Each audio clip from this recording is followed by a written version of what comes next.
ਖਬਰਾਂ ਦੇ ਬੁਲੇਟਿਨ ਦੇ ਸਪਾਂਸਰ ਨੇ ਰੀਅਲਟਰ ਗੁਰਜਤਿੰਦਰ ਸਿੰਘ ਰੰਧਾਵਾ। ਹਰ ਤਰ੍ਹਾਂ ਦੀ ਪ੍ਰਾਪਰਟੀ ਖਰੀਦਣ ਤੇ ਵੇਚਣ ਲਈ ਤੁਸੀਂ ਕਾਲ ਕਰ ਸਕਦੇ ਹੋ। ਸਤਿ ਸ਼੍ਰੀ ਅਕਾਲ ਜੀ, ਤੁਸੀਂ ਦੇਖ ਰਹੇ ਹੋ ਪੰਜਾਬ USA ਟੀਵੀ ਤੇ ਮੈਂ ਸੁਰਭੀ। ਖਬਰਾਂ ਦੇ ਇਸ ਬੁਲੇਟਿਨ 'ਚ ਬਹੁਤ-ਬਹੁਤ ਸਵਾਗਤ। ਪੇਸ਼ਾਨ ਦੇਸ਼ ਵਿਦੇਸ਼ ਨਾਲ ਜੁੜੀਆਂ ਹੋਈਆਂ ਕੁਝ ਖਾਸ ਤੇ ਚੋਣਵੀਆਂ ਖਬਰਾਂ। ਗੁਰਜਤਿੰਦਰ ਸਿੰਘ ਰੰਧਾਵਾ ਇੰਟਰਫੇਥ ਕੌਂਸਲ ਦੇ ਲਗਾਤਾਰ ਤੀਜੀ ਵਾਰ ਚੁਣੇ ਗਏ ਡਾਇਰੈਕਟਰ। 2 ਸਤੰਬਰ 2025 ਤੋਂ ਅਮਰੀਕੀ ਵੀਜ਼ਾ ਨਿਯਮਾਂ ਵਿੱਚ ਹੋਵੇਗਾ ਵੱਡਾ ਬਦਲਾਅ। ਰੂਸ ਵਿੱਚ 8.8 ਦੀ ਤੀਬਰਤਾ ਵਾਲੇ ਭੂਚਾਲ ਦੇ ਨਾਲ ਕੰਬੀ ਧਰਤੀ। ਜਾਪਾਨ ਤੋਂ ਲੈ ਕੇ ਅਮਰੀਕਾ ਤੱਕ ਸੁਨਾਮੀ। ਟਰੰਪ ਦੀ ਭਾਰਤ ਨੂੰ ਇੱਕ ਵਾਰ ਫਿਰ ਤੋਂ ਧਮਕੀ। ਹੁਣ 16 ਸਾਲ ਤੋਂ ਘੱਟ ਉਮਰ ਦੇ ਬੱਚਿਆਂ ਦੇ YouTube ਦੀ ਵਰਤੋਂ ਕਰਨ ਤੇ ਲੱਗੇਗੀ ਪਾਬੰਦੀ। ਲੈਂਡ ਪੂਲਿੰਗ ਨੀਤੀ, ਟਰੈਕਟਰ ਲੈ ਕੇ ਸੜਕਾਂ ਤੇ ਉਤਰੇ ਕਿਸਾਨ। ਪੰਜਾਬੀਆਂ ਲਈ ਖੁਸ਼ਖਬਰੀ, 17,000 ਮਾਪਿਆਂ ਨੂੰ ਮਿਲੇਗੀ ਕੈਨੇਡੀਅਨ PR। ਹੁਣ ਇਹਨਾਂ ਖਬਰਾਂ ਦਾ ਵਿਸਥਾਰ। ਇਸ ਦੇ ਨਾਲ ਹੀ ਦੇਸ਼ ਤੇ ਵਿਦੇਸ਼ ਨਾਲ ਜੁੜੀਆਂ ਹੋਈਆਂ ਤਮਾਮ ਖਬਰਾਂ।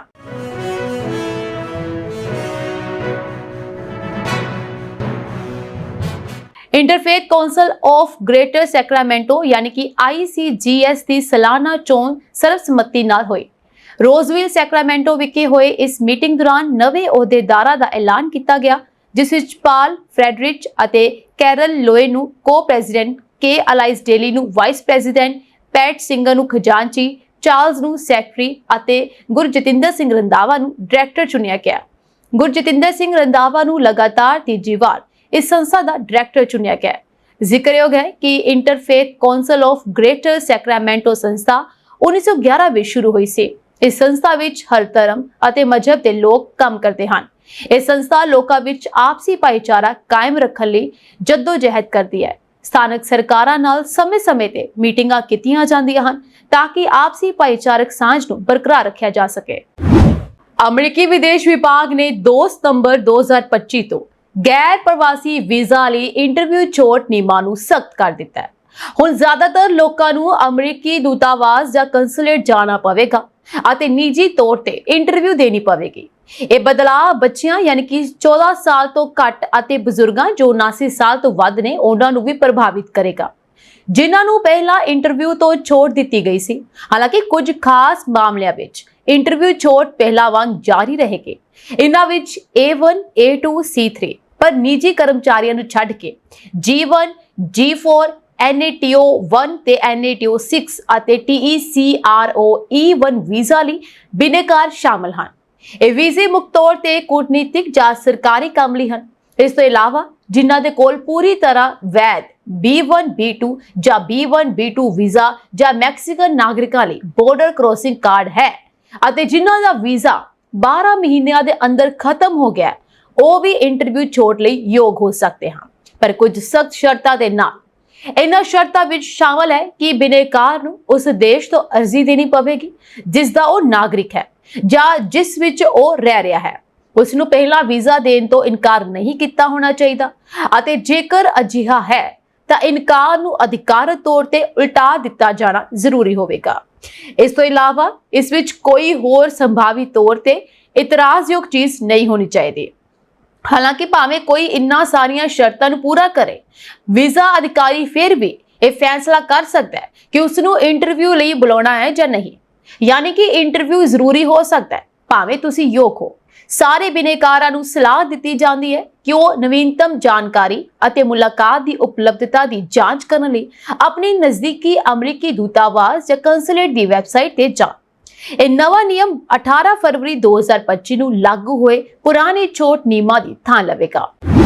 ਰੂਸ ਦੇ ਪੂਰਬ ਵਿੱਚ ਬੁੱਧਵਾਰ ਤੜਕੇ ਕਾਮਚਟਕਾ ਪ੍ਰਾਇਦੀਪ ਨੇੜੇ 8.8 ਤੀਬਰਤਾ ਦੇ ਭੂਚਾਲ ਕਾਰਨ ਉੱਤਰੀ ਪ੍ਰਸ਼ਾਂਤ ਵਿੱਚ 4-4 ਫੁੱਟ ਉੱਚੀਆਂ ਸੁਨਾਮੀ ਦੀਆਂ ਲਹਿਰਾਂ ਆਈਆਂ, ਜਿਸ ਮਗਰੋਂ ਅਮਰੀਕਾ ਦੇ ਅਲਾਸਕਾ ਅਤੇ ਹਵਾਈ, ਜਾਪਾਨ ਅਤੇ ਨਿਊਜ਼ੀਲੈਂਡ ਦੇ ਦੱਖਣ ਵਿੱਚ ਚੇਤਾਵਨੀ ਜਾਰੀ ਕੀਤੀ ਗਈ।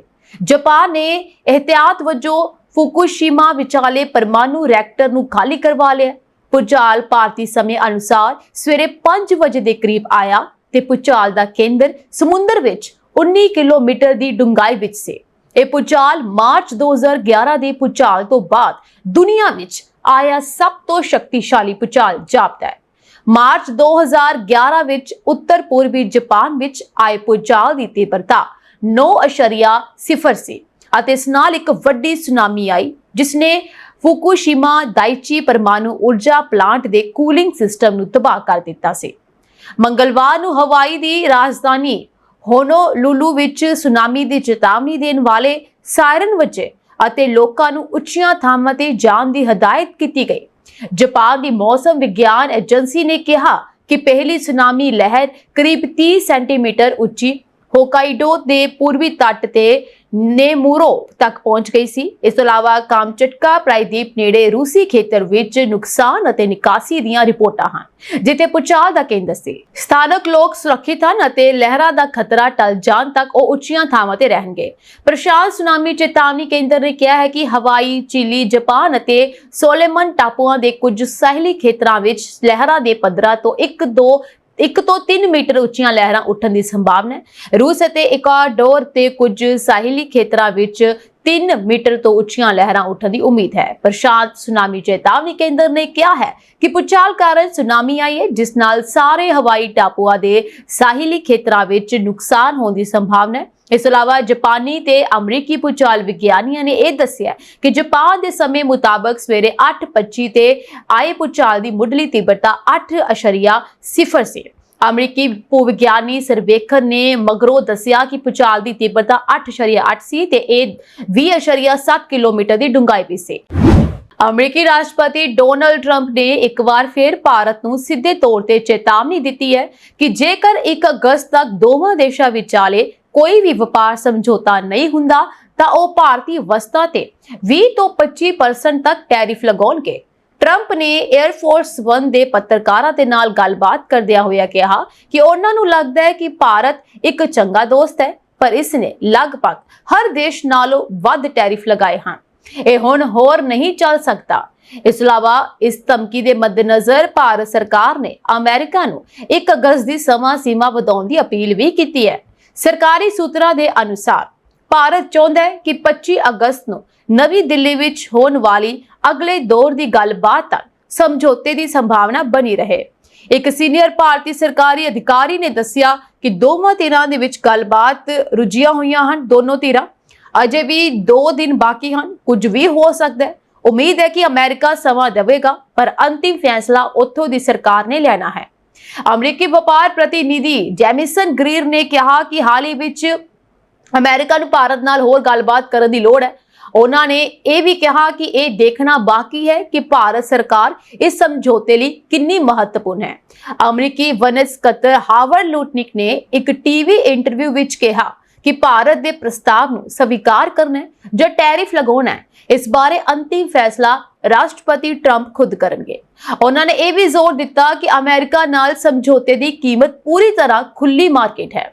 ਟਰੰਪ ਪ੍ਰਸ਼ਾਸਨ ਦਾ ਮੁੱਖ ਤਰਕ ਇਹ ਹੈ ਕਿ ਅਮਰੀਕਾ ਨੂੰ ਭਾਰਤ ਨਾਲ ਵਪਾਰ ਵਿੱਚ ਭਾਰੀ ਨੁਕਸਾਨ ਹੋ ਰਿਹਾ ਹੈ।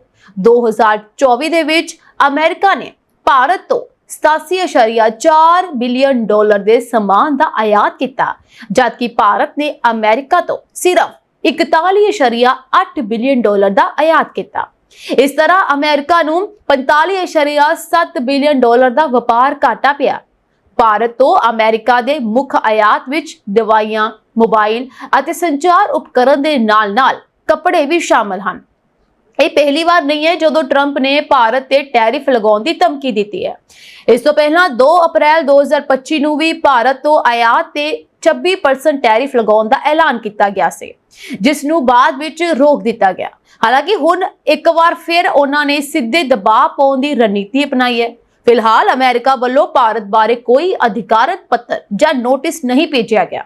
ਭਾਰਤ ਦੇ ਵਣਜ ਮੰਤਰੀ ਨੇ ਪਿਛਲੇ ਹਫ਼ਤੇ ਉਮੀਦ ਜਤਾਈ ਸੀ ਕਿ ਟਰੰਪ ਵੱਲੋਂ ਨਿਰਧਾਰਤ 1 ਅਗਸਤ ਦੀ ਸਮਾਂ ਸੀਮਾ ਤੋਂ ਪਹਿਲਾਂ ਇੱਕ ਵਪਾਰ ਸਮਝੌਤਾ ਹੋ ਸਕਦਾ ਹੈ, ਪਰ ਟਰੰਪ ਦੇ ਇਸ ਨਵੇਂ ਬਿਆਨ ਨੇ ਭਾਰਤ ਸਰਕਾਰ ਲਈ ਕੂਟਨੀਤਿਕ ਚੁਣੌਤੀਆਂ ਨੂੰ ਹੋਰ ਵਧਾ ਦਿੱਤਾ। ਹੁਣ ਇਹ ਦੇਖਣਾ ਦਿਲਚਸਪ ਹੋਵੇਗਾ ਕਿ ਨਵੀਂ ਦਿੱਲੀ ਇਸ ਤੇ ਕਿਵੇਂ ਪ੍ਰਤੀਕਿਰਿਆ ਦਿੰਦੀ ਹੈ ਅਤੇ ਕੀ ਦੋਵੇਂ ਦੇਸ਼ ਸਮਝੌਤੇ ਵੱਲ ਫੈਸਲਾਕੁਨ ਕਦਮ ਚੁੱਕਣ ਦੇ ਯੋਗ ਹੋਣਗੇ। ਨਾਬਾਲਗਾ ਲਈ ਸੋਸ਼ਲ ਮੀਡੀਆ ਤੇ ਪਾਬੰਦੀ ਦਾ ਦਾਇਰਾ ਵਧਾਉਂਦਿਆਂ ਹੁਣ YouTube ਨੂੰ ਵੀ ਇਸ ਵਿੱਚ ਸ਼ਾਮਲ ਕਰ ਲਿਆ ਗਿਆ। ਇਹ ਵੱਡਾ ਫੈਸਲਾ ਆਸਟ੍ਰੇਲੀਆ ਸਰਕਾਰ ਵੱਲੋਂ ਲਿਆ ਗਿਆ, ਜਿਸ ਨਾਲ ਸਰਕਾਰ ਵੱਲੋਂ ਪਹਿਲਾਂ ਦਿੱਤੀ ਗਈ ਛੋਟ ਖਤਮ ਹੋ ਗਈ ਹੈ। ਪ੍ਰਧਾਨ ਮੰਤਰੀ ਐਂਥਨੀ ਐਲਬਾਨੀਜ਼ ਨੇ ਇੱਕ ਬਿਆਨ ਵਿੱਚ ਕਿਹਾ ਕਿ ਉਹ ਮਾਪਿਆਂ ਦੇ ਨਾਲ ਹਨ ਅਤੇ ਆਸਟ੍ਰੇਲੀਆਈ ਬੱਚਿਆਂ ਤੇ ਆਨਲਾਈਨ ਪਲੇਟਫਾਰਮ ਦੇ ਨਕਾਰਾਤਮਕ ਪ੍ਰਭਾਵ ਨੂੰ ਦੇਖਦੇ ਹੋਏ ਇਹ ਕਦਮ ਚੁੱਕਿਆ ਗਿਆ। ਇਹ ਫੈਸਲਾ ਇੰਟਰਨੈਟ ਰੈਗੂਲੇਟਰ ਦੀ ਸਿਫਾਰਿਸ਼ ਤੋਂ ਬਾਅਦ ਆਇਆ ਹੈ, जिसने एक सर्वेखण का हवाला दिता सी कि 37% नाबालगा ने YouTube ते नुकसान दे सामग्री देखने की रिपोर्ट की, जो कि सारे सोशल मीडिया प्लेटफॉर्म्स विचों सब तो वध सी। दूजे पासे YouTube का कहना है कि इसनूं आस्ट्रेलिया दे 13 तो 15 साल के लगभग 3/4 बच्चे वरतते हैं ਅਤੇ ਇਸ ਨੂੰ ਸੋਸ਼ਲ ਮੀਡੀਆ ਵਜੋਂ ਸ਼੍ਰੇਣੀਬੱਧ ਨਹੀਂ ਕੀਤਾ ਜਾਣਾ ਚਾਹੀਦਾ, ਕਿਉਂਕਿ ਇਸ ਦਾ ਮੁੱਖ ਕੰਮ ਵੀਡੀਓਜ਼ ਹੋਸਟ ਕਰਨਾ ਹੈ। ਜ਼ਿਕਰਯੋਗ ਹੈ ਕਿ ਪਹਿਲਾਂ ਸਰਕਾਰ ਨੇ YouTube ਨੂੰ ਇਸ ਦੀ ਅਧਿਆਪਕਾਂ ਵਿੱਚ ਪ੍ਰਸਿੱਧੀ ਕਾਰਨ ਛੋੜ ਦਿੱਤੀ ਸੀ, ਪਰ Facebook, Instagram, Snapchat ਅਤੇ TikTok ਵਰਗੇ ਹੋਰ ਪਲੇਟਫਾਰਮਸ ਨੇ ਇਸ ਦਾ ਵਿਰੋਧ ਕੀਤਾ ਸੀ। ਉਹਨਾਂ ਦਾ ਇਹ ਵੀ ਕਹਿਣਾ ਹੈ ਕਿ YouTube ਵੀ ਉਹਨਾਂ ਦੇ ਉਤਪਾਦਾਂ ਵਰਗਾ ਹੈ, ਕਿਉਂਕਿ ਇਹ ਵੀ ਉਪਭੋਗਤਾਵਾਂ ਨੂੰ ਆਪਸ ਵਿੱਚ ਗੱਲਬਾਤ ਕਰਨ ਦਿੰਦਾ ਹੈ ਅਤੇ ਐਲਗੋਰਿਦਮ ਰਾਹੀਂ ਸਮੱਗਰੀ ਦੀ ਸਿਫਾਰਿਸ਼ ਕਰਦਾ ਹੈ। इस पाबंदी तहत 16 साल तो घट उम्र के बच्चों लई YouTube खाते बनाने की मनाही होगी। हालांकि मापे और अध्यापक बच्चों को वीडियो दिखा सकेंगे। ऑस्ट्रेलियन प्राइमरी प्रिंसीपल्स एसोसीएशन ने इस पाबंदी का समर्थन किया। साइबर सुरक्षा फर्म आर्कटिक वुल्फ के एक अधिकारी ने कहा कि आर्टिफिशियल इंटैलीजेंस ने YouTube वर्गे प्लेटफॉर्म से गलत जानकारी दे फैलन नूं बहुत तेज कर दिता। इसलिए आस्ट्रेलियाई सरकार का एक कदम बच्चों की सुरक्षा लई बहुत महत्वपूर्ण है। इस फैसले ने गूगल की मूल कंपनी अल्फाबेट नाल नवा विवाद खड़ा कर दिता है, जिसने पहला 2021 विच एक कानून तो बचण लई ਆਸਟ੍ਰੇਲੀਆ ਤੋਂ ਕੁਝ ਸੇਵਾਵਾਂ ਵਾਪਸ ਲੈਣ ਦੀ ਧਮਕੀ ਦਿੱਤੀ ਸੀ। YouTube ਨੇ ਸਰਕਾਰ ਨੂੰ ਇਸ ਕਾਨੂੰਨੀ ਪ੍ਰਕਿਰਿਆ ਦਾ ਸਨਮਾਨ ਕਰਨ ਦੀ ਅਪੀਲ ਕੀਤੀ ਹੈ ਅਤੇ ਆਸਟ੍ਰੇਲੀਆਈ ਮੀਡੀਆ ਨੇ ਤਾਂ ਇੱਥੋਂ ਤੱਕ ਕਹਿ ਦਿੱਤਾ ਹੈ ਕਿ YouTube ਅਦਾਲਤੀ ਚੁਣੌਤੀ ਦੇਣ ਦੀ ਤਿਆਰੀ ਕਰ ਰਿਹਾ ਹੈ। ਹਾਲਾਂਕਿ YouTube ਨੇ ਇਸ ਦੀ ਪੁਸ਼ਟੀ ਨਹੀਂ ਕੀਤੀ ਹੈ। ਪਿਛਲੇ ਵਰੇ ਨਵੰਬਰ ਵਿੱਚ ਪਾਸ ਹੋਏ ਕਾਨੂੰਨ ਤਹਿਤ ਸੋਸ਼ਲ ਮੀਡੀਆ ਪਲੇਟਫਾਰਮਸ ਨੂੰ 16 ਸਾਲ ਤੋਂ ਘੱਟ ਉਮਰ ਦੇ ਆਸਟ੍ਰੇਲੀਆਈ ਬੱਚਿਆਂ ਨੂੰ ਆਪਣੇ ਪਲੇਟਫਾਰਮਸ ਤੋਂ ਦੂਰ ਰੱਖਣ ਲਈ ਵਾਜਬ ਕਦਮ ਚੁੱਕਣੇ ਪੈਣਗੇ, ਨਹੀਂ ਤਾਂ ਉਹਨਾਂ ਨੂੰ 49.5 ਮਿਲੀਅਨ ਡਾਲਰ ਤੱਕ ਜੁਰਮਾਨਾ ਹੋ ਸਕਦਾ ਹੈ। ਸਰਕਾਰ ਨੂੰ ਇਸ ਮਹੀਨੇ ਉਮਰ ਜਾਂਚ ਉਤਪਾਦਾਂ ਦੇ ਟੈਸਟਾਂ ਬਾਰੇ ਇੱਕ ਰਿਪੋਰਟ ਪ੍ਰਾਪਤ ਹੋਣ ਵਾਲੀ ਹੈ, ਜਿਸ ਦੇ ਨਤੀਜੇ ਵਿੱਚ ਇਸ ਪਾਬੰਦੀ ਨੂੰ ਲਾਗੂ ਕਰਨ ਦੇ ਤਰੀਕੇ ਨੂੰ ਪ੍ਰਭਾਵਿਤ ਕਰਨਗੇ। संयुक्त किसान मोर्चे नाल संबंधित वख-वख जथेबंदियां दे किसानां ने सूबा सरकार दी लैंड पूलिंग नीति तहत जमीन एक्वायर करन दे तजवीज़ दा विरोध करन लई पंजाब ते 116 पिंडां विच ट्रैक्टर मार्च कड्ढण दी पूरी तैयारी खिच लई है। इस संबंधी सब तो वड्डा इकट्ठ अते रैली लुधियाना जिले विच होई है, जिथे कि 45,861 एकड़ जमीन एक्वायर करन दी तजवीज़ है। इस विच रिहायशी संपत्ति लई 24,311 एकड़ ਅਤੇ 37 ਜ਼ੋਨ ਲਈ ਸਥਾਪਿਤ ਕਰਨ ਲਈ 21,550 ਏਕੜ ਜ਼ਮੀਨ ਸ਼ਾਮਲ ਹੈ। ਸੰਯੁਕਤ ਕਿਸਾਨ ਮੋਰਚਾ ਦੇ ਆਗੂ ਬਲਬੀਰ ਸਿੰਘ ਰਾਜੇਵਾਲ ਨੇ ਦੱਸਿਆ ਕਿ ਟਰੈਕਟਰ ਰੈਲੀ ਲੁਧਿਆਣਾ ਜ਼ਿਲ੍ਹਾ ਦੇ ਕੁਮਕਲਾ, ਬਲਿਓ, ਦਾਖਾ, ਜੋਧਾ ਅਤੇ ਜਗਰਾਉਂ ਸਮੇਤ ਵੱਖ-ਵੱਖ ਥਾਵਾਂ ਤੋਂ ਸ਼ੁਰੂ ਕੀਤੀ ਗਈ। ਉਹਨਾਂ ਨੇ ਵੀ ਕਿਹਾ ਇਹ ਹਾਲ ਹੀ ਦੇ ਸਮੇਂ ਵਿੱਚ ਸਭ ਤੋਂ ਵੱਡਾ ਮਾਰਚ ਹੋਇਆ, ਕਿਉਂਕਿ ਪੇਂਡੂ ਖੇਤਰਾਂ ਵਿੱਚ ਲੋਕ ਆਪਣੀਆਂ ਉਪਜਾਊ ਜ਼ਮੀਨਾਂ ਖੋਣ ਅਤੇ ਆਪਣੇ ਘਰਾਂ ਤੋਂ ਉਜੜਨ ਦੀ इस कोशिश यानी कि अपने घरां तो उजाड़न दी उन्हां दी कोशिश विरुद्ध अपना गुस्सा जाहिर करना चाहुंदे सी। इस दौरान पता लगा कि इन्हां इलाकिਆਂ 'ਚ पुलिस ने अपनी चौकसी भी ਵਧਾਈ ਸੀ, क्योंकि प्रदर्शन 'ਚ हिस्सा ਲੈਣ ਲਈ सैकड़े ट्रैक्टर उत्थे पहुंचे सी। ਕੈਨੇਡਾ ਜਾਣ ਦੇ ਚਾਹਵਾਨ ਪੰਜਾਬੀਆਂ ਲਈ ਖੁਸ਼ਖਬਰੀ ਹੈ। ਕੈਨੇਡੀਅਨ ਸਰਕਾਰ ਨੇ ਮੁਅੱਤਲ ਕੀਤੇ ਗਏ ਪੇਰੈਂਟਸ ਅਤੇ ਗ੍ਰੈਂਡ ਪੇਰੈਂਟਸ ਪ੍ਰੋਗਰਾਮ ਯਾਨੀ PGP ਨੂੰ ਮੁੜ ਸ਼ੁਰੂ ਕਰ ਦਿੱਤਾ ਹੈ ਅਤੇ ਇਸ ਵਾਰ 17,860 ਅਰਜ਼ੀਆਂ ਲਈਆਂ ਜਾ ਰਹੀਆਂ ਹਨ। ਕੈਨੇਡੀਅਨ ਸਰਕਾਰ ਨੇ 28 ਜੁਲਾਈ 2025 ਤੋਂ ਪੇਰੈਂਟਸ ਅਤੇ ਗ੍ਰੈਂਡ ਪੇਰੈਂਟਸ ਪ੍ਰੋਗਰਾਮ ਤਹਿਤ ਸਪਾਂਸਰਸ ਨੂੰ ਸੱਦਾ ਜਾਰੀ ਕਰਨਾ ਸ਼ੁਰੂ ਕਰ ਦਿੱਤਾ।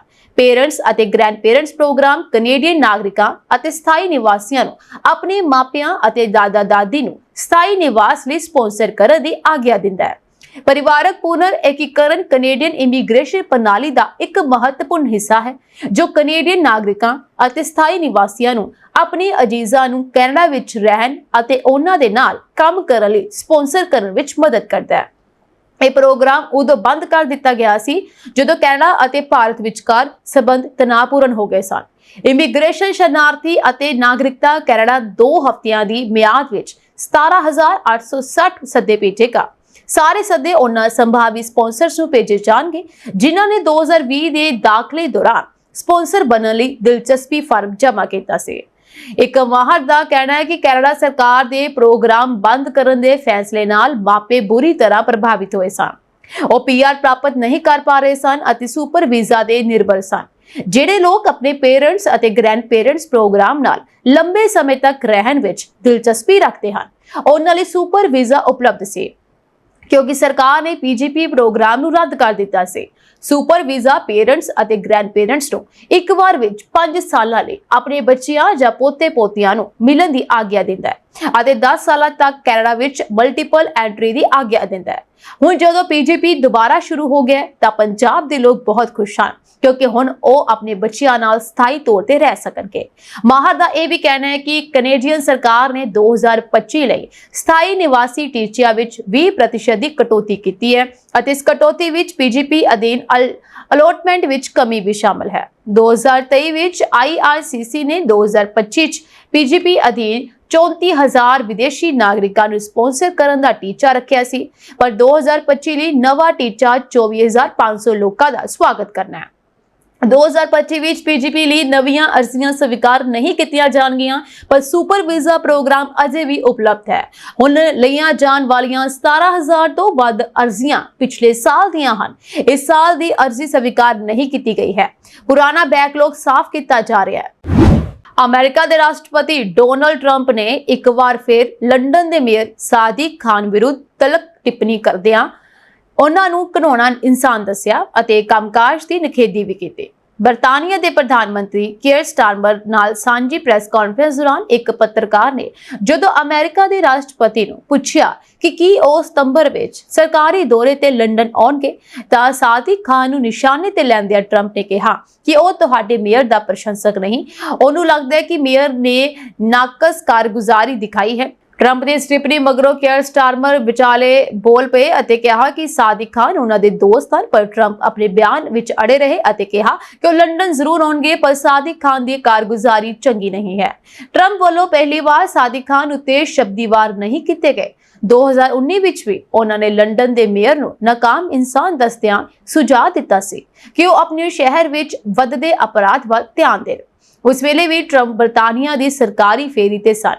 ਟਰੰਪ ਵੱਲੋਂ ਸਾਦਿਕ ਖਾਨ ਨੂੰ IQ ਟੈਸਟ ਦੇ ਚੁਣੌਤੀ ਵੀ ਦਿੱਤੀ ਜਾ ਰਹੀ ਹੈ ਕਿ ਉਹਨਾਂ IQ ਟੈਸਟ ਕੀਤਾ ਜਾਣਾ ਚਾਹੀਦਾ ਹੈ। ਆਪਣੇ ਪਹਿਲੇ ਕਾਰਜਕਾਲ ਦੌਰਾਨ ਟਰੰਪ ਨੇ ਸਾਦਿਕ ਖਾਨ ਤੇ ਅੱਤਵਾਦ ਨਾਲ ਨਜਿੱਠਣ ਵਿੱਚ ਅਸਫਲ ਰਹਿਣ ਦਾ ਦੋਸ਼ ਲਾਇਆ ਸੀ। ਦੂਜੇ ਪਾਸੇ ਸਾਦਿਕ ਖਾਨ ਦੇ ਬੁਲਾਰੇ ਨੇ ਟਰੰਪ ਨੂੰ ਮੋੜਵਾ ਜਵਾਬ ਦਿੰਦਿਆਂ ਕਿਹਾ ਕਿ ਮੇਅਰ ਨੂੰ ਖੁਸ਼ੀ ਹੈ ਕਿ ਟਰੰਪ ਦੁਨੀਆ ਦੇ ਸਭ ਤੋਂ ਮਹਾਨ ਸ਼ਹਿਰ ਹੋਣਾ ਚਾਹੁੰਦੇ ਹਨ। ਜੇ ਉਹ ਲੰਡਨ ਆਉਣਗੇ ਤਾਂ ਸਾਡੀ ਸੱਭਿਆਚਾਰਕ ਵੰਨ-ਸੁਵੰਨਤਾ ਸਾਨੂੰ ਕਮਜ਼ੋਰ ਨਹੀਂ ਸਗੋਂ ਮਜ਼ਬੂਤ ਬਣਾਉਂਦੀ ਹੈ।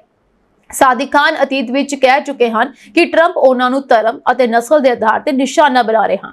ਤੁਹਾਨੂੰ ਦੱਸ ਦਈਏ ਕਿ ਸਾਦਿਕ ਖਾਨ ਦਾ ਪਿਛੋਕੜ ਪਾਕਿਸਤਾਨ ਨਾਲ ਸੰਬੰਧਿਤ ਹੈ ਅਤੇ ਉਹਨਾਂ ਦੇ ਪਿਤਾ ਰੈੱਡ ਬਸ ਚਲਾਉਂਦੇ ਸਨ, ਪਰ ਉਹਨਾਂ ਦੀ ਦਿਲਚਸਪੀ ਸਿਆਸਤ ਵਿੱਚ ਸੀ ਅਤੇ ਆਖਰਕਾਰ ਸਫਲਤਾ ਵੀ ਹਾਸਲ ਹੋਈ।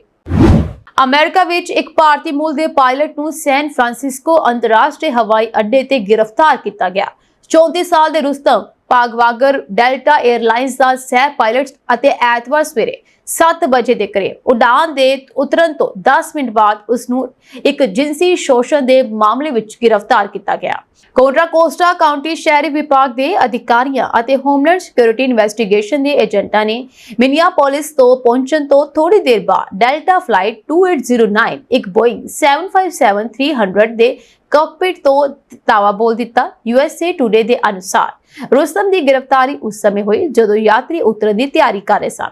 ਚਸ਼ਮਦੀਦਾ ਦਾ ਕਹਿਣਾ ਹੈ ਕਿ ਜਿਵੇਂ ਹੀ ਜਹਾਜ਼ ਉਤਰਿਆ ਘੱਟੋ-ਘੱਟ 10 ਏਜੰਟ ਉਡਾਨ ਵਿੱਚ ਚੜੇ ਅਤੇ ਪਾਇਲਟ ਨੂੰ ਹਿਰਾਸਤ ਵਿੱਚ ਲੈ ਲਿਆ। ਇੱਕ ਯਾਤਰੀ ਨੇ ਸੈਨ ਫਰਾਂਸਿਸਕੋ ਕ੍ਰੋਨਿਕਲ ਨੂੰ ਦੱਸਿਆ ਕਿ ਅਧਿਕਾਰੀ ਅਤੇ ਏਜੰਟ ਬੈਜ, ਬੰਦੂਕਾਂ ਅਤੇ ਵੱਖ-ਵੱਖ ਏਜੰਸੀ ਜੈਕਟਾਂ ਚਿੰਨ੍ਹ ਲਗਾ ਕੇ ਕਾਕਪਿਟ ਵਿੱਚ ਆਏ ਅਤੇ ਸਹਿ ਪਾਇਲਟ ਨੂੰ ਹੱਥਕੜੀਆਂ ਲਗਾ ਕੇ ਲੈ ਗਏ।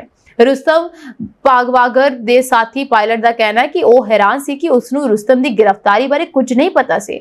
ਉਸ ਨੂੰ ਸ਼ਾਇਦ ਗ੍ਰਿਫਤਾਰੀ ਬਾਰੇ ਨਹੀਂ ਦੱਸਿਆ ਗਿਆ ਸੀ ਕਿਉਂਕਿ ਇੱਕ ਡਰ ਸੀ ਕਿ ਉਹ ਪਾਗਵਾਗਰ ਨੂੰ ਸੂਚਿਤ ਕਰ ਸਕਦਾ ਹੈ ਕਿਉਂਕਿ ਏਜੰਟ ਉਸ ਨੂੰ ਦੱਸੇ ਬਿਨਾਂ ਗ੍ਰਿਫਤਾਰ ਕਰਨਾ ਚਾਹੁੰਦੇ ਸਨ।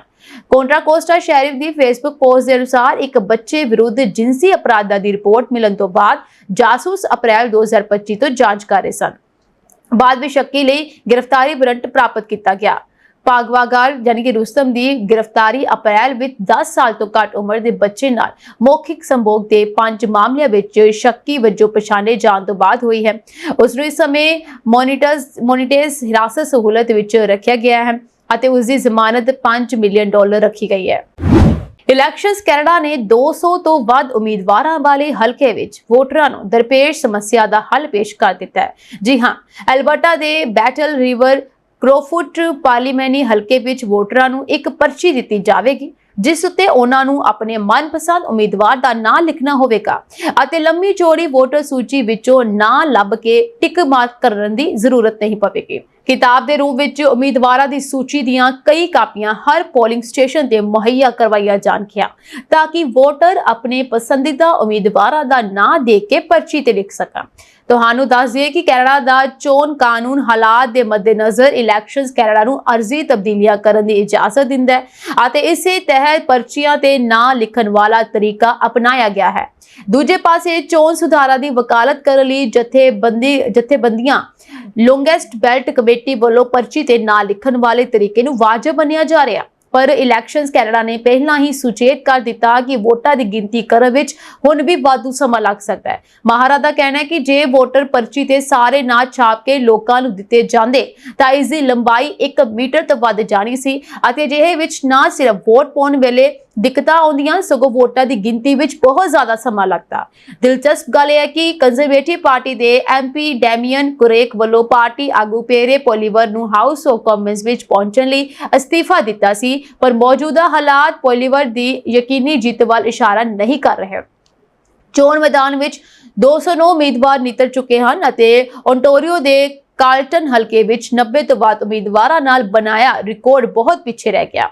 ਬੈਟਲ ਰਿਵਰ ਕ੍ਰੋਫੁੱਟ ਹਲਕਾ 2004 ਤੋਂ ਕੰਜ਼ਰਵੇਟਿਵ ਪਾਰਟੀ ਦਾ ਗੜ ਬਣਿਆ ਹੋਇਆ ਹੈ ਅਤੇ ਅਪ੍ਰੈਲ ਵਿੱਚ ਹੋਈਆਂ ਆਮ ਚੋਣਾਂ ਦੌਰਾਨ ਡੈਮੀਅਨ ਕੁਰੇਕ ਨੇ 83% ਵੋਟਾਂ ਹਾਸਲ ਕੀਤੀਆਂ ਅਤੇ ਜਿੱਤ ਦਰਜ ਕੀਤੀ ਸੀ। ਪੇਸ਼ੇ ਵਜੋਂ ਕਿਸਾਨ ਡੈਮੀਅਨ ਕੁਰੇਕ 2019 ਤੋਂ ਐਮਪੀ ਸਨ, ਪਰ ਸੰਸਦ ਵਿੱਚ ਪਾਰਟੀ ਆਗੂ ਦੀ ਗੈਰ ਹਾਜ਼ਰੀ ਨੇ ਉਹਨਾਂ ਨੂੰ ਨਿਰਾਸ਼ ਕਰ ਦਿੱਤਾ। 20 ਸਾਲ ਤੋਂ ਕਾਰਲਟਨ ਸੀਟ ਤੇ ਕਾਬਜ਼ ਪੋਲੀਵ ਦੀ ਹਾਰ ਤੋਂ ਹਰ ਕੋਈ ਹੈਰਾਨ ਸੀ, ਜੋ ਲਿਬਰਲ ਪਾਰਟੀ ਦੇ ਨਵੇਂ ਨਕੋਰ ਉਮੀਦਵਾਰਾਂ ਤੋਂ ਹਾਰ ਗਏ ਅਤੇ ਹਾਰ ਦਾ ਇੱਕ ਵੱਡਾ ਕਾਰਨ ਉਮੀਦਵਾਰਾਂ ਦੀ ਲੰਮੀ ਸੂਚੀ ਨੂੰ ਵੀ ਮੰਨਿਆ ਜਾਂਦਾ ਹੈ। ਕਾਰਲਟਨ ਹਲਕੇ ਵਿੱਚ 91 ਉਮੀਦਵਾਰਾਂ ਨੇ ਚੋਣ ਲੜੀ ਸੀ ਅਤੇ ਉੱਥੇ ਵੀ ਲੌਂਗੈਸਟ ਬੈਲਟ ਕਮੇਟੀ ਵਾਲੇ ਹੁਮਾ ਕੇ ਪੁੱਜੇ ਸਨ। ਉਧਰ ਕੁਝ ਆਜ਼ਾਦ ਉਮੀਦਵਾਰਾਂ ਦਾ ਕਹਿਣਾ ਹੈ ਕਿ ਡੈਮੀਅਨ ਦੇ ਅਸਤੀਫੇ ਕਰਕੇ ਹੀ ਉਹ ਮੈਦਾਨ ਵਿੱਚ ਨਿਤਰੇ ਕਿਉਂਕਿ ਡੈਮੀਅਨ ਨੇ ਇਲਾਕੇ ਦੇ ਲੋਕਾਂ ਦਾ ਭਰੋਸਾ ਤੋੜਿਆ ਹੈ। ਇੱਥੇ ਇਹ ਵੀ ਦੱਸਣਾ ਬਣਦਾ ਹੈ ਕਿ ਬੈਟਲ ਰਿਵਰ ਕ੍ਰੋਫੁੱਟ ਪਾਰਲੀਮੈਨੀ ਹਲਕੇ ਵਿੱਚ 18 ਅਗਸਤ ਨੂੰ ਵੋਟਾਂ ਪੈਣੀਆਂ ਹਨ। ਚੀਨ ਨੇ ਵੀਜ਼ਾ ਨਿਯਮਾਂ ਨੂੰ ਹੋਰ ਆਸਾਨ ਬਣਾ ਦਿੱਤਾ ਹੈ। ਚੀਨ ਨੇ ਅੰਤਰਰਾਸ਼ਟਰੀ ਟੂਰਿਜ਼ਮ ਨੂੰ ਉਤਸ਼ਾਹਿਤ ਕਰਨ ਦੇ ਆਪਣੇ ਯਤਨਾਂ ਦੇ ਹਿੱਸੇ ਵਜੋਂ 75 ਦੇਸ਼ਾਂ ਨਾਲ ਇੱਕ ਪਾਸੜ ਵੀਜ਼ਾ ਮੁਕਤ ਪ੍ਰਵੇਸ਼ ਅਤੇ ਆਪਸੀ ਵੀਜ਼ਾ ਛੋੜ ਸਮਝੌਤੇ ਲਾਗੂ ਕੀਤੇ ਹਨ। ਇੱਕ ਇਮੀਗ੍ਰੇਸ਼ਨ ਅਧਿਕਾਰੀ ਨੇ ਇੱਕ ਪ੍ਰੈਸ ਕਾਨਫਰੰਸ ਵਿੱਚ ਇਸ ਸੰਬੰਧੀ ਐਲਾਨ ਕੀਤਾ ਹੈ। ਰਾਸ਼ਟਰੀ ਇਮੀਗ੍ਰੇਸ਼ਨ ਪ੍ਰਸ਼ਾਸਨ ਦੇ ਮੁਖੀ ਵਾਂਗ ਚਿਚੋਂਗ ਨੇ ਇਹ ਦੱਸਿਆ ਕਿ 14ਵੀਂ 5 ਸਾਲਾਂ ਦੀ ਯੋਜਨਾ ਮਿਆਦ ਯਾਨੀ ਕਿ 2021 ਤੋਂ 2025 ਦੌਰਾਨ ਚੀਨ ਵਿੱਚ ਵੀਜ਼ਾ ਮੁਕਤ ਆਵਾਜਾਈ ਲਈ ਯੋਗ ਦੇਸ਼ਾਂ ਦੀ ਗਿਣਤੀ 55 ਹੋ ਗਈ ਹੈ, ਜਦਕਿ 24 ਪ੍ਰਾਂਤਾਂ ਖੁਦਮੁਖਤਿਆਰ ਖੇਤਰ ਅਤੇ ਨਗਰ ਪਾਲਿਕਾਵਾਂ ਵਿੱਚ ਪ੍ਰਵੇਸ਼ ਬੰਦਰਗਾਹਾਂ ਦੀ ਗਿਣਤੀ 60 ਹੋ ਗਈ ਹੈ। ਵਾਂਗ ਅਨੁਸਾਰ ਵੀਜ਼ਾ ਮੁਕਤ ਆਵਾਜਾਈ ਲਈ ਆਗਿਆ ਪ੍ਰਾਪਤ ਠਹਿਰਾਅ ਨੂੰ 240 ਘੰਟਿਆਂ ਤੱਕ ਵਧਾ ਦਿੱਤਾ ਗਿਆ ਹੈ। ਉਹਨਾਂ ਨੇ ਵੀ ਕਿਹਾ ਇਨ੍ਹਾਂ ਸਾਰੇ ਉਪਾਵਾਂ ਨੇ ਸੈਰ ਸਪਾਟਾ, ਕਾਰੋਬਾਰ ਅਤੇ ਹੋਰ ਉਦੇਸ਼ਾਂ ਲਈ ਚੀਨ ਆਉਣ ਵਾਲੇ ਵਿਦੇਸ਼ੀ ਲੋਕਾਂ ਲਈ ਯਾਤਰਾ ਨੂੰ ਬਹੁਤ ਸੁਵਿਧਾਜਨਕ ਬਣਾਇਆ ਹੈ। ਜੇਕਰ ਤੁਸੀਂ ਵਿਦੇਸ਼ਾਂ ਵਿੱਚ ਰੀਅਲ ਅਸਟੇਟ ਵਿੱਚ ਨਿਵੇਸ਼ ਕਰਨਾ ਚਾਹੁੰਦੇ ਹੋ ਤਾਂ ਹੁਣ ਸਾਊਦੀ ਅਰਬ ਵੀ ਇਸ ਸੂਚੀ ਵਿੱਚ ਸ਼ਾਮਲ ਹੋ ਗਿਆ ਹੈ। ਸਾਊਦੀ ਸਰਕਾਰ ਨੇ ਵਿਦੇਸ਼ੀ ਨਾਗਰਿਕਾਂ ਅਤੇ ਕੰਪਨੀਆਂ ਨੂੰ ਦੇਸ਼ ਵਿੱਚ ਜਾਇਦਾਦ ਖਰੀਦਣ ਦੀ ਇਜਾਜ਼ਤ ਦੇ ਦਿੱਤੀ ਹੈ। ਇਹ ਬਦਲਾਅ 2030 ਦੇ ਦ੍ਰਿਸ਼ਟੀਕੋਣ ਤਹਿਤ ਕੀਤਾ ਗਿਆ, ਜਿਸ ਦਾ ਉਦੇਸ਼ ਦੇਸ਼ ਦੀ ਆਰਥਿਕਤਾ ਨੂੰ ਤੇਲ ਤੇ ਨਿਰਭਰਤਾ ਤੋਂ ਬਾਹਰ ਕੱਢਣਾ ਹੈ। 25 ਜੁਲਾਈ 2025 ਨੂੰ ਸਾਊਦੀ ਸਰਕਾਰ ਗਜ਼ਟ ਅਲ ਕੁਰਾ ਵਿੱਚ ਪ੍ਰਕਾਸ਼ਿਤ ਇਸ ਕਾਨੂੰਨ ਅਨੁਸਾਰ ਵਿਦੇਸ਼ੀ ਨਾਗਰਿਕ ਹੁਣ ਦੇਸ਼ ਦੇ ਕਈ ਖੇਤਰਾਂ ਵਿੱਚ ਜਾਇਦਾਦ ਖਰੀਦ ਸਕਦੇ ਹਨ। ਇਸ ਕਾਨੂੰਨ ਦੇ ਲਾਗੂ ਹੋਣ ਤੋਂ ਪਹਿਲਾਂ 180 ਦਿਨਾਂ ਦੀ ਤਿਆਰੀ ਦੀ ਮਿਆਦ ਰੱਖੀ ਗਈ ਹੈ, ਯਾਨੀ ਕਿ ਇਹ ਕਾਨੂੰਨ ਜਨਵਰੀ 2026 ਤੋਂ ਪ੍ਰਭਾਵਸ਼ਾਲੀ ਢੰਗ ਨਾਲ ਲਾਗੂ ਹੋਵੇਗਾ। ਸਾਊਦੀ ਵਿੱਚ ਕਾਨੂੰਨੀ ਤੌਰ ਤੇ ਰਹਿ ਰਹੇ ਵਿਦੇਸ਼ੀ ਨਿਵਾਸੀ ਮੱਕਾ ਅਤੇ ਮਦੀਨਾ ਨੂੰ ਛੱਡ ਕੇ ਕਿਸੇ ਵੀ ਹਿੱਸੇ ਵਿੱਚ ਰਿਹਾਇਸ਼ੀ ਜਾਇਦਾਦ ਖਰੀਦ ਸਕਦੇ ਹਨ। ਇਹ ਜਾਇਦਾਦ ਸਿਰਫ ਨਿੱਜੀ ਵਰਤੋਂ ਲਈ ਹੋਣੀ ਚਾਹੀਦੀ ਹੈ। ਸਾਊਦੀ ਵਿੱਚ ਕਾਰੋਬਾਰ ਕਰਨ ਵਾਲੀਆਂ ਵਿਦੇਸ਼ੀ ਕੰਪਨੀਆਂ ਕਰਮਚਾਰੀਆਂ ਜਾਂ ਦਫ਼ਤਰੀ ਕੰਮਾਂ ਲਈ ਕਿਤੇ ਵੀ ਜਾਇਦਾਦ ਖਰੀਦ ਸਕਦੇ ਹਨ। ਦੂਤਕਾਰ ਅਤੇ ਅੰਤਰਰਾਸ਼ਟਰੀ ਸੰਗਠਨ ਵੀ ਆਪਣੇ ਦਫ਼ਤਰੀ ਕੰਮ ਲਈ ਜਾਇਦਾਦ ਖਰੀਦ ਸਕਦੇ ਹਨ ਜੇਕਰ ਉਹਨਾਂ ਨੂੰ ਸਰਕਾਰ ਤੋਂ ਪ੍ਰਵਾਨਗੀ ਮਿਲ ਜਾਵੇ। ਇਨ੍ਹਾਂ ਦੋਵਾਂ ਪਵਿੱਤਰ ਸ਼ਹਿਰਾਂ ਵਿੱਚ ਜਾਇਦਾਦ ਖਰੀਦਣ ਤੇ ਪਾਬੰਦੀਆਂ ਪਹਿਲਾਂ ਵਾਂਗ ਹੀ ਜਾਰੀ ਰਹਿਣਗੀਆਂ। ਗੈਰ ਮੁਸਲਮਾਨਾਂ ਨੂੰ ਇੱਥੇ ਜਾਇਦਾਦ ਖਰੀਦਣ ਦੀ ਇਜਾਜ਼ਤ ਨਹੀਂ ਹੋਵੇਗੀ। ਮੁਸਲਮਾਨਾਂ ਨੂੰ ਵੀ ਵਿਸ਼ੇਸ਼ ਹਾਲਾਤਾਂ ਵਿੱਚ ਹੀ ਮਾਲਕੀ ਅਧਿਕਾਰ ਮਿਲਣਗੇ। ਸਰਕਾਰ ਦਾ ਕਹਿਣਾ ਹੈ ਕਿ ਇਨ੍ਹਾਂ ਪਾਬੰਦੀਆਂ ਦਾ ਉਦੇਸ਼ ਧਾਰਮਿਕ ਅਤੇ ਸੱਭਿਆਚਾਰਕ ਪਵਿੱਤਰਤਾ ਨੂੰ ਬਣਾਈ ਰੱਖਣਾ ਹੈ। ਇਸ ਤੋਂ ਇਲਾਵਾ ਜਾਇਦਾਦ ਦੀ ਵਰਤੋਂ ਅਤੇ ਲਾਭ ਉਠਾਇਆ ਜਾ ਸਕਦਾ ਹੈ ਪਰ ਮਾਲਕੀ ਅਧਿਕਾਰ ਨਹੀਂ ਦਿੱਤੇ ਜਾਣਗੇ। ਥੋੜੇ ਜਾਂ ਲੰਬੇ ਸਮੇਂ ਲਈ ਜਾਇਦਾਦ ਕਿਰਾਏ ਤੇ ਲੈਣ ਦੀ ਇਜਾਜ਼ਤ ਹੋ ਸਕਦੀ ਹੈ। ਜੇਕਰ ਝੂਠੇ ਦਸਤਾਵੇਜ਼ ਪੇਸ਼ ਕੀਤੇ ਜਾਂਦੇ ਹਨ ਤਾਂ ਕੋਈ ਰਹਿਮ ਨਹੀਂ ਹੋਵੇਗਾ। ਜਾਇਦਾਦ ਖਰੀਦਣ ਵਾਲੇ ਹਰੇਕ ਵਿਦੇਸ਼ੀ ਨੂੰ ਇਸ ਨੂੰ ਰਾਸ਼ਟਰੀ ਰੀਅਲ ਏਸਟੇਟ ਰਜਿਸਟਰੀ ਵਿੱਚ ਰਜਿਸਟਰ ਕਰਨ ਦੀ ਲੋੜ ਹੋਵੇਗੀ। ਟ੍ਰਾਂਸਫਰ ਤੋਂ ਵੱਧ 5% ਫੀਸ ਲਈ ਜਾਵੇਗੀ। ਜੇਕਰ ਕੋਈ ਝੂਠੇ ਦਸਤਾਵੇਜ਼ ਪੇਸ਼ ਕਰਦਾ ਹੈ ਜਾਂ ਕਾਨੂੰਨ ਦੀ ਉਲੰਘਣਾ ਕਰਦਾ ਹੈ ਤਾਂ 1 ਕਰੋੜ ਸਾਊਦੀ ਰੀਅਲ यानी कि करीब 22 करोड़ रुपए तक का जुर्माना लगाया जा सकता है। इस तो इलावा जायदाद भी जब्त की जा सकती है।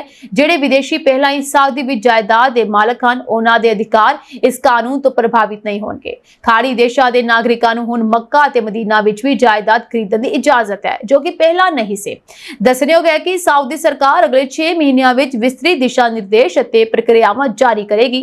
ਇਹ ਦੱਸੇਗੀ ਕਿ ਵਿਦੇਸ਼ੀ ਨਾਗਰਿਕ ਕਿਹੜੇ ਖੇਤਰ ਵਿੱਚ ਜਾਇਦਾਦ ਖਰੀਦ ਸਕਦੇ ਹਨ, ਕਿਹੜੇ ਦਸਤਾਵੇਜ਼ ਲੋੜ ਹੋਵੇਗੀ ਅਤੇ ਪ੍ਰਕਿਰਿਆ ਕੀ ਹੋਵੇਗੀ।